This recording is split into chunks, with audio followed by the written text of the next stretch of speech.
नमस्कार, मी नंदिनी चौधरी.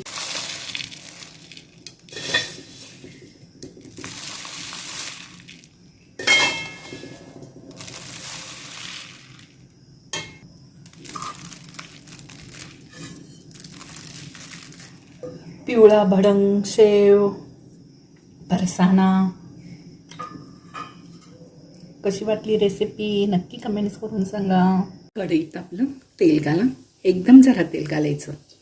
आज आपण साधं सिंपल पिवळा चिवडा, एकदम साधा सोपं आहे. तेल कडक करून घेऊया. तेल तापलं काय बघायचं, एक 2च दाणे मोहरी टाकायचं. तेल तापलं काय बघण्यासाठी. मोहरी तडतडल्यानंतर शेंगदाणे घालायचं. एकदम सिंपल आहे. शेंगदाणे बारीक करायचं आणि शेंगदाणे भाजून घ्यायचं. लहान मुलांच्यासाठी हा चिवडा आहे बघा. शेंगदाणे भाजल्यानंतर दाखवते. शेंगदाणा भाजलेलं चटचट आवाज येऊपर्यंत शेंगदाणे भाजायचं. हे बघा, असं शेंगदाणे फुटतात. असे फुटले की ओळखायचं शेंगदाणे भाजले. छोट्या चमच्याने 1 चमचा हळद घातले आणि थोडंसं मीठ घातले. गॅस एकदम बारीकच आहे. हळद पुसता जरा फिरवून घ्या.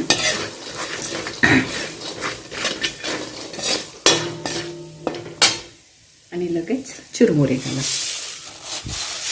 चिरमुरे एकदम कुरकुरीत आहेत.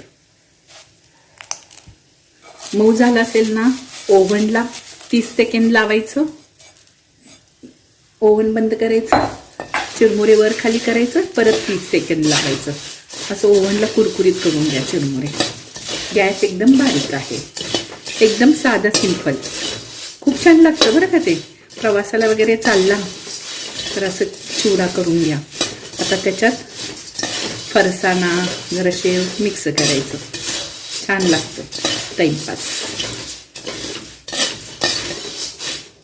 गॅस बंद केले.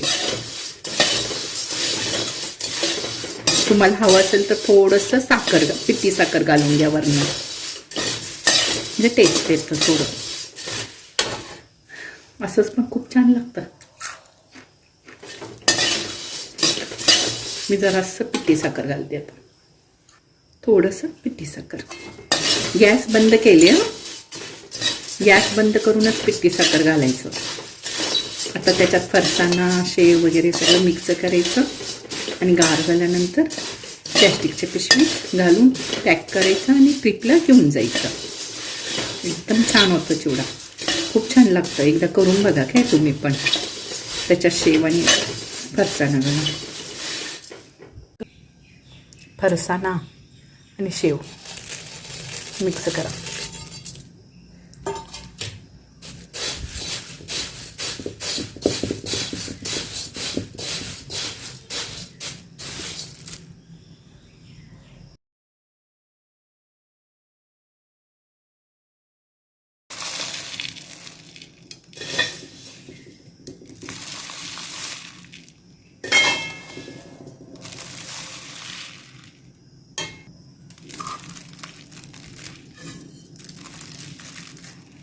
पिवळा भडंग, शेव, फरसाणा.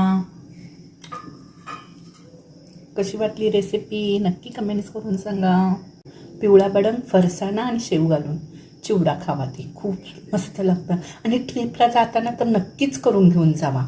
लहान मुलांना वगैरे ना एकदम उत्तम.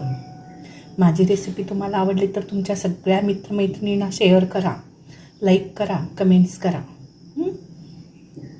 वेळेत वेळ काढून व्हिडिओ पाहिल्याबद्दल थँक्यू. Bye bye. नेक्स्ट रेसिपीला भेटूया. माझी रेसिपी कशी वाटली नक्की कमेंट्स करा. की नाही, साधी सिंपल चिरमुरे, पिवळं चिरमुरे भडंग खूप छान लागतं. संध्याकाळी भूक लागलं ह्याच्यात कांदा घालायचं, लिंबू पिळायचं, कोथिंबीर भरपूर घालायचं आणि खायचं. खूप मस्त लागतं.